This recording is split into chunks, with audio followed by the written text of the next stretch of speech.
Loneliness is a feeling. Being alone is a state of being. We often confuse the two. Today, we're going to talk about what to do with that feeling of loneliness. Remember, feelings are information, not fact. And we're going to confront the lie that you are alone. Welcome to another episode of Thriving Thoughts. I'm your host, Dr. Sherri.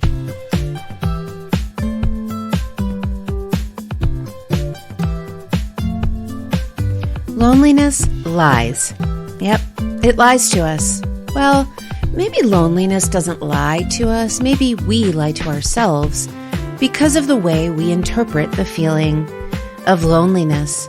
Let's talk about the 4 ways loneliness lies to us.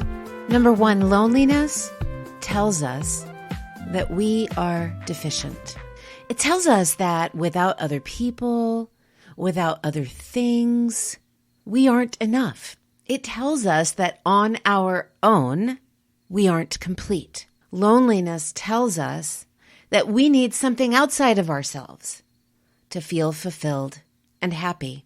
Number 2, loneliness lies to us because it asks us to compare ourselves to others.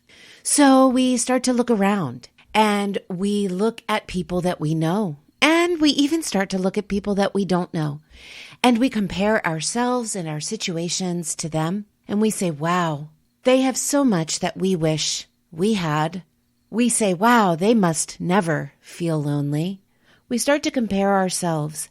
More specifically, we compare our lack to their abundance. Our lack of relationships, our lack of fulfillment. We begin to look at other people and we compare ourselves to them and say, wow, they must have it all. And then, number 3, loneliness lies to us and goads us to be angry. It makes us feel angry toward other people who we have surmised as having so much more than we do, as not feeling lonely. We look at others and we say, there's no way they could know what loneliness means. I mean, take a look at this whole COVID thing when people say alone together. I know what you're thinking. You're thinking, yeah, right. Nobody really knows what it's like to be alone in all of this mess, and it makes us angry. And guess what? That feeling of deficiency, that desire to compare ourselves, the feelings of anger, that loneliness brings up, dredges up, those 3 things, none of them are good for us. And these are the ways that loneliness lies. But here's the ultimate way.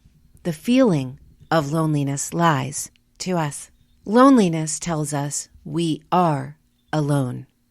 You see, the 2 are very different. Loneliness is a feeling. It provides information. We're going to get to that in just a second. How we can interpret loneliness and listen to it in a new way instead of listening to the lies and taunts. But loneliness tells us that we are alone. I want you to confront that lie directly in your own life. Are you truly alone? I want you to think about what alone means. What alone means is that you are without anyone or anything else. So I want you to ask yourself, is that true of you? Yes, you may have a feeling of loneliness that attempts to lie to you, that tells you you are alone. But the question is, are you truly without anyone or anything else? I don't know anyone that I've ever met that is truly without anybody or anything else. I've met lots of people who have felt that way. But when they confront themselves with the truth of that question, are they really alone? Because see, loneliness tries to lie to you and tell you that you are alone. But evaluate it in that light of what alone means, to be without anyone or anything else. I think you'll find that you are not alone. Maybe you don't have exactly what you want. Maybe you don't have exactly what you think you need. But that's where loneliness, the feeling of loneliness, invites us to a bit of different information. And that is not these lies. It is not these lies of comparison, of anger because you feel like you're lacking, of being deficient, of being alone. No, the feeling of loneliness invites us to another definition of the word alone, and that is this: unique, unequaled, unexcelled. Think about that. Alone is not necessarily a bad thing. It means that you're in a place where you have the opportunity to be confronted with the uniqueness, with the excellence, with the unequaledness. Yes, I like to make up words on this podcast. With the unexcelledness of you. You have the opportunity in that loneliness, in the feeling of loneliness, to be confronted with you, to be confronted with the abundance of you, with the amazingness of you, with the unexcelledness of you. I want to ask you a question. You might be thinking, you know what, Dr. Sherri, that's a little far-fetched. That's just a spin on words. Well, here's my question to you. If loneliness can lie to you or speak truth to you, which do you want to hear? Do you want to believe the lie? Is it helping you? Does the lie of you are deficient, does that help you? Does that help your mental or emotional state? Does that make you feel better? Does it make you love life more? Does it make you want to dig into life more? Or does it make you want to shrink away? And here's why I ask you that, because the lies of loneliness, they might be comfortable, but they're certainly not safe. We might be used to feeling them all of our lives, but they are not good for us. And if we actually take a step back and say, hey, which pill am I going to swallow here? Is it the one that's going to make me feel better, or is it the one that's going to make me feel worse? I don't know a single soul who would take the pill that's going to make them feel worse. Now, this pill is different. It's different than what you know, but it's a gift. It's a gift to listen to the feeling of loneliness, to listen to the information that it is giving you, that you are a beautiful, unique, unparalleled creature, and loneliness is inviting you to explore that creature. Loneliness is like a restlessness to love yourself. That's what loneliness is. Remember, loneliness is not the same as being alone.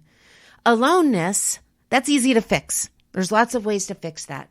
We can talk to our coworkers. We can reach out to somebody. We can Zoom with somebody. Do not use COVID as an excuse to remain in aloneness. Aloneness is a state of being, and it is easy to fix. There's lots of groups to be a part of. There's lots of communities to be a part of. Yes, even in the time of COVID. And hey, I'd be happy to help you navigate what those are. I'm pretty good at that. Just reach out to me, and maybe we can do some coaching on how not to be alone. But back to the restlessness of loving yourself that the feeling of loneliness is inviting you to. You see, loneliness says, aha, here I am, unparalleled, unexcelled, unique, amazing, set aside, set apart. Here I am. What am I going to do with me? Am I going to get to know me? Loneliness tells you the truth, and it invites you to discover something about yourself.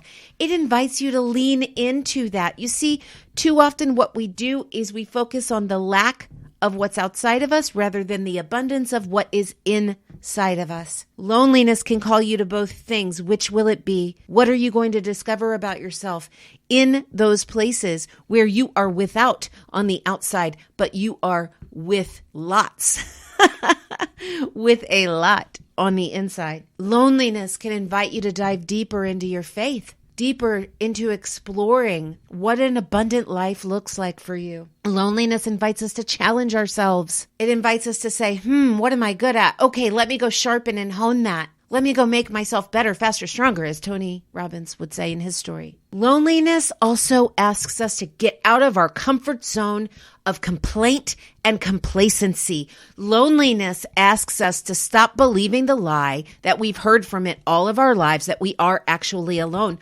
Loneliness calls us to an alternative truth, that we are unparalleled, we are unexcelled, we are unique, we are divinely crafted, and we are worth spending time with. Will you choose to continue to believe the lies of loneliness, that you are deficient, that you must compare yourself, that you should feel angry for what you don't have, or the lie that you are alone? Or will you lean in to a new message, a new piece of information from the feeling of loneliness, that you might just be restless to discover and love yourself? If you've been encouraged by this episode, will you please share it with a friend?